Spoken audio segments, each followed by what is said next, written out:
the family and medical providers.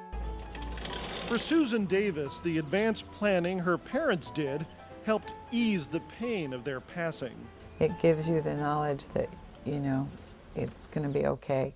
You'll be able to do it. And it started her thinking about her own children. Help your children out by telling them how you want to be interred. Whether you want to be frozen or fried or, buried. It's up to them. That's something my husband and I have to sit down and take care of ourselves. Honor your parents, because it's a hard job. It's a hard job.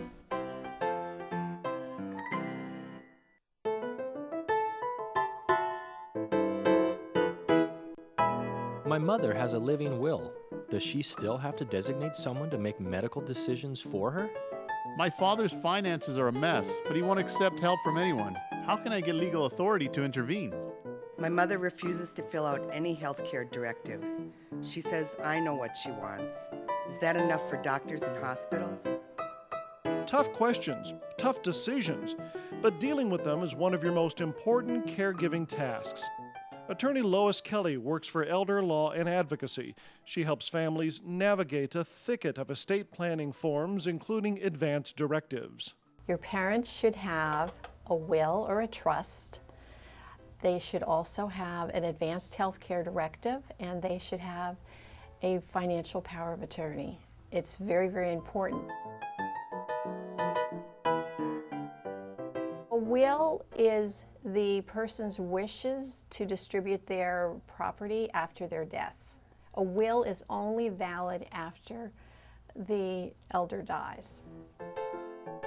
A trust is a document which it's a way to pass your assets on to your heirs and the people you want to have them without having to go through the probate court. An advanced health care directive is a document that comes from the probate code, this state of California, and it is a legal document which lists the wishes of a person on how they should be taken care of in either the last years of their lives or if they don't have the mental capacity to make the decisions for their health care. But wait! There are things to consider with a health care directive. Your parents should specify which medical treatments or procedures they want or don't want. A ventilator, a feeding tube, hydration, nutrition, organ donation.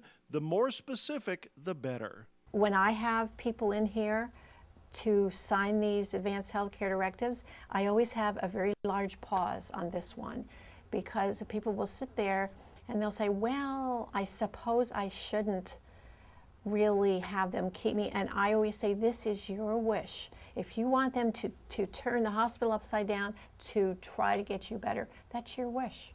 And then there's a DNR, a do not resuscitate order. This one needs a doctor. People believe that if they state that in their written document, in their advance directive, then that's enough, that they will not be resuscitated. And I explain to people that the paramedics will resuscitate if they're in their home, unless they have a doctor's signed document that is a specific, separate document. They can't just do it themselves. And perhaps the most important directive, a durable power of attorney. This will appoint an individual to speak for your parent or elder in the event they can't communicate themselves. They might hook you up to the machines and the daughter will say, I know my mother didn't want that, so I want you to unhook her. And they have the right to say, well, we don't have anything from your mother. We have nothing to show that you're the person who's to make the decisions, therefore you better go to court. It's a very tedious process. It's something you don't want to do. It's something you do not want to make your children do, which is why I advocate that you do all the legal documents that you need now while you have the capacity. And besides health care, consider a financial power of attorney as well. We advocate that if the person is signing a financial power of attorney, they should do what is called a springing power of attorney. It is valid today because you've signed it, but it is not usable until you are incapacitated.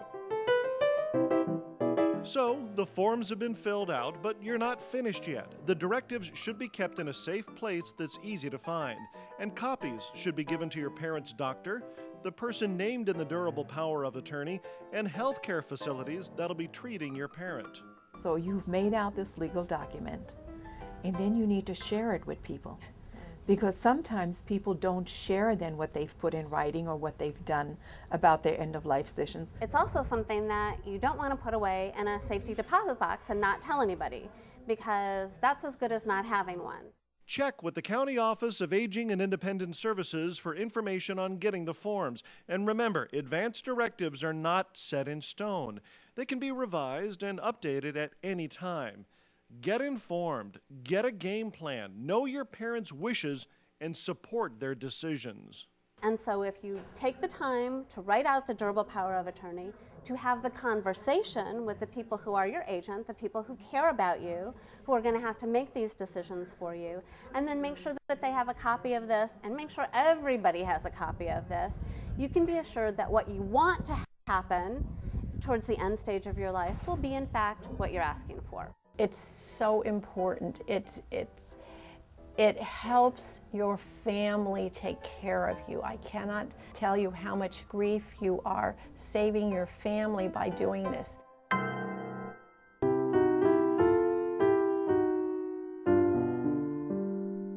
Yeah, he's just sitting. It's been a full life for 83-year-old Richard Tompkins. He's right out there on the... A wife, children, decades of adventures.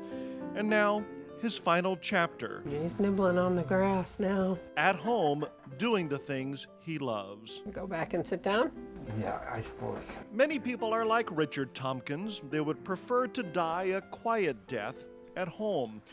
But the fact is, many don't get their wish and receive far more care near the end of their life than they may want or need. My dad had been sick.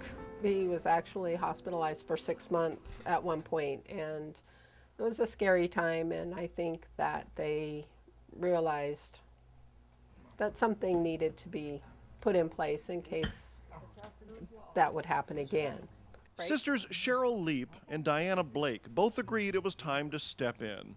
So they stitched together a fabric of support that helps their father remain in his home. And get him up, fix him breakfast. I stay with him until Cheryl comes after work, and then she's here with him at night. I come here and make sure he gets something to eat. She goes home to her family, and we alternate weekends. Cheryl has a medical power of attorney for her dad, a task she took on after her mother's death.